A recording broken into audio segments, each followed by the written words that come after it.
Before there were skyscrapers and science, before men conquered the stars, there was a time when the world still trembled before the unknown. A time when shadows whispered secrets, when knowledge itself was dangerous. And in that age, one man dared to seek it all. His name was Faust, a scholar, a dreamer, a man of reason and obsession, who would not be content with the wisdom of mortals. He was born in Germany long before the world believed in logic. When witches burned at the stake and priests claimed dominion over souls, Faust locked himself in a tower of books, seeking something greater than God, truth. They said he could speak the language of angels, read the stars like scripture, and summon spirits that obeyed his voice. But the more he learned, the less he believed. Knowledge had made him powerful, dark and empty. For what good is wisdom, he thought, if the universe remains silent? What use are prayers if heaven never answers? And so, in the dead of night, as thunder cracked over Wittenberg and the candlelight trembled in his study, Faust made his decision. If heaven would not give him answers, he would ask hell. They say the devil does not come when called. But for Dr. Faust, he came willingly. A gust of wind extinguished the flame. The air grew cold, and from the darkness stepped a figure, not monstrous, not horned, but smiling. Mephistopheles. "Doctor," the voice said, smooth as silk, "you've summoned me. What is it you desire?" Faust looked at him, a reflection almost too perfect to be human. "I want everything," he said. "Knowledge, power, pleasure, the secrets of the universe." The devil's smile widened. "And what will you offer?" "My soul," said Faust. The words were simple, but when he spoke them, the world seemed to shudder. Mephistopheles extended a hand, long pale fingers tipped with ink-black nails. The deal was sealed not in blood but in will. For 24 years, Faust would have the service of demons, command of spirits, mastery of knowledge, and when the years ended, his soul would belong to hell. No sooner was it done than the world itself seemed to open to him. Faust's life became legend. He could summon storms, speak with kings, and raise the dead to answer his questions. He traveled through lands as both scholar and sorcerer, half feared, half worshipped. He stood before emperors and conjured visions of Alexander the Great. He dined with queens and whispered in their dreams. He transformed lead into gold and laughter into awe. And yet, none of it satisfied him. For every answer brought a new question, every pleasure, a new hunger. And in the quiet hours of night, when Mephistopheles poured him wine that glowed like fire, Faust would ask, "Do you ever feel remorse?" The demon would smile. Remorse is for those who still believe in salvation. Years passed like falling leaves. Faust's fame spread far and wide. The church denounced him, the people feared him, and yet many envied him. For he had done what no man dared. He had challenged God and lived. But time, even to those who command demons, is not merciful. As the 24th year drew near, Faust began to change. He grew restless. He no longer laughed. His books felt heavy, his halls empty. And Mephistopheles, always smiling, began to visit more often. "You look troubled, Doctor," he said. Faust replied, "I have all I asked for, and yet I feel hollow." The demon leaned close.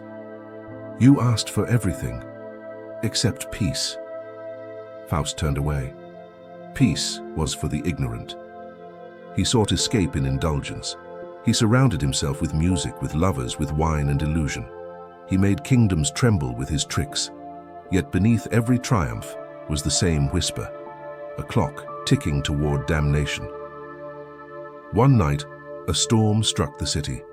Lightning burned across the sky, and in that brief white flash, Faust saw something beyond the window. Faces. Hundreds of them, pale and pleading, souls damned before him, reaching upward, their eyes like dying stars. He stumbled back, heart pounding. "What have I done?" he whispered, and Mephistopheles, unseen but near, whispered back, "You've lived." There are many versions of what happened next. Some say Faust fled to a monastery, begging for forgiveness. Some say he burned his books, swearing to repent. But others tell a darker tale, that Faust, desperate and defiant, called upon Mephistopheles one final time, and when the demon appeared, the scholar demanded one last wish. "Take me," he said, "to the edge of creation." The demon bowed, and together they ascended through the night. They passed the moon and stars, beyond the reach of mortal breath, until Faust saw the clockwork of heaven itself, golden spheres spinning in eternal silence. "Look," said Mephistopheles, "even the divine follows order.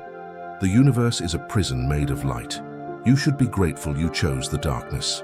Faust's hands trembled. He saw beauty and futility, and for the first time he laughed. When they returned to Earth, the years were gone. The 24th was ending. Faust sat alone in his study once more, surrounded by the books that had started it all. The air was thick with candle smoke and regret. Outside, thunder rolled, soft at first, then closer, heavier, like footsteps. He looked to the door. It was time. Mephistopheles appeared, smiling. "The bargain is fulfilled." Faust stood tall, calm, his face lit by the dying flame. "I have one question left," he said. The demon tilted his head. "Ask." Faust whispered, "If knowledge and sin are one, then why did God make the mind?" The demon's smile faltered. For the first time, he had no answer. Then, slowly, Mephistopheles bowed. "Well played, Doctor." The flame went out, and when the dawn came, they found only silence and the faint smell of smoke. But the story did not die there, for some claimed to have seen him, walking among scholars, hiding in shadows, whispering to poets. Others said his soul escaped hell, that his wisdom lived on in those who dare to question everything. Maybe that is Faust's true victory. He didn't win against the devil. He won against ignorance. And for that, both heaven and hell remember his name. They say no man can outwit the devil, but legends are never that simple. For while Dr. Faust's story ended in thunder and silence, the world did not forget him. They found no body, only ashes, a burnt desk, and words carved into the stone with something sharper than steel. Knowledge never dies. And perhaps it didn't, because long after his soul was taken, his name began to move like a whisper through the centuries, from scholar to scholar, from dreamer to heretic. Every age found a little of Faust within itself. The age of reason, the birth of science, the fall of faith, all seemed to echo his defiance. For the man who sold his soul for truth had, in some strange way, made mankind follow him. In hell they celebrated. It was said that when Faust's soul descended into the depths, the infernal gates trembled with laughter. A mortal had done what angels feared. He had reached for the divine and been burned by his own brilliance. The devil's court rejoiced, for this was no mere sinner. This was victory. The triumph of curiosity over obedience, of will over worship. But one being did not celebrate. Mephistopheles, the demon who had brokered the deal, stood silent among the roaring fires. For though he had delivered the soul as promised, Faust had left something behind. A question. It had been his last words before the end, whispered as the storm swallowed his tower. If knowledge and sin are one, then why did God make the mind? It was not a plea nor a prayer. It was a riddle, and it followed Mephistopheles like a shadow. He had seen countless mortals fall, but none who had made him doubt. In the stillness between screams, he began to wonder if perhaps Faust had won a different kind of victory, one that hell could not erase. Meanwhile, the mortal world marched on. The church that once condemned him grew weaker. The scholars who once feared him now studied the same forbidden arts under new names. Alchemy became chemistry. Astrology became astronomy. Magic was renamed science. And somewhere, in every experiment and discovery, lingered the ghost of Faust, the first man who dared to demand truth from the universe no matter the cost. They said his eyes had once burned like stars when he spoke of creation.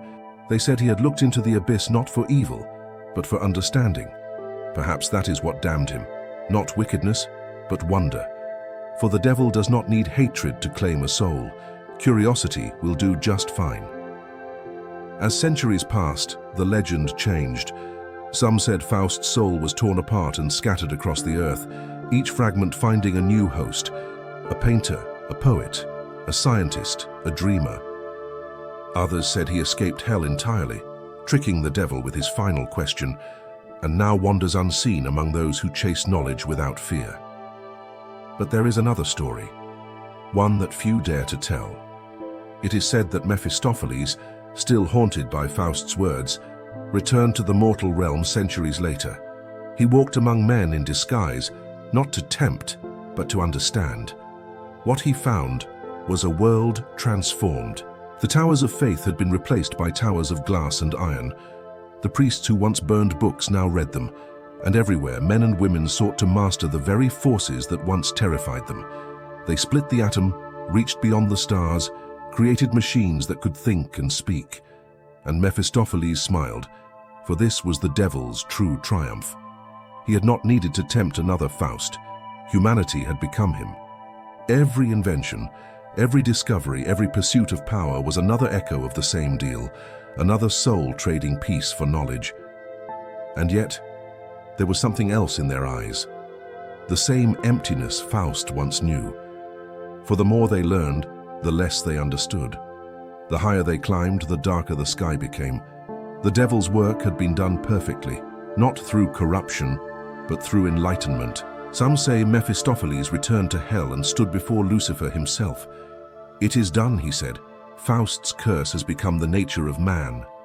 And Lucifer, the morning star, looked upon the world and laughed softly.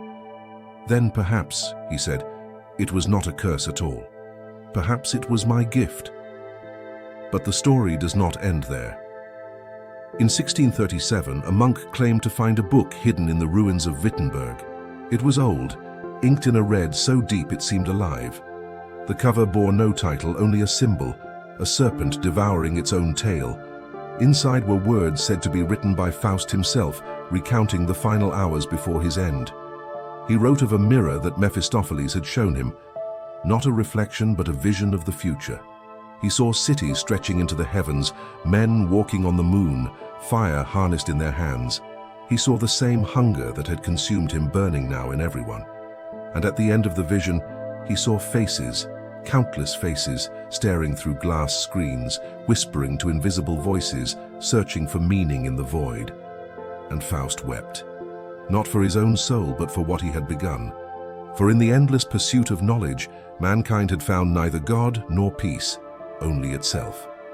At the bottom of the final page, a single line was written: "The devil does not steal souls, he waits for them to offer themselves."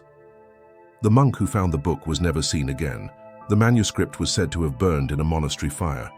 But some claim a copy still exists, hidden in the vaults of the Vatican, sealed away with relics too dangerous to name. Today, the name Faust is spoken with awe and fear, as though it belongs to something more than a man. Perhaps it does. Perhaps every scientist who looks too far, every thinker who questions too much, carries a spark of that same fire. The fire that refuses to die, no matter how many times it is damned. And maybe that is the real meaning of the legend. Not the bargain, not the hellfire, but the hunger, the endless human thirst to know. It is what built civilizations and destroyed them, what made gods and devils both. Because Faust was not the first to question heaven, nor will he be the last. He was simply the one who spoke aloud what every mind has thought in silence. If understanding is forbidden, then what use is paradise? And perhaps that is why his story endures. Because somewhere beyond the veil of time, the scholar still stands at his desk, surrounded by dust and flame, staring into the darkness that no god dares to explain. The candle flickers, the storm rumbles, and the devil waits. But Faust does not fear him anymore. He opens his book, dips the quill in ink, and writes a single word on the empty page, the same word that started it all. Why?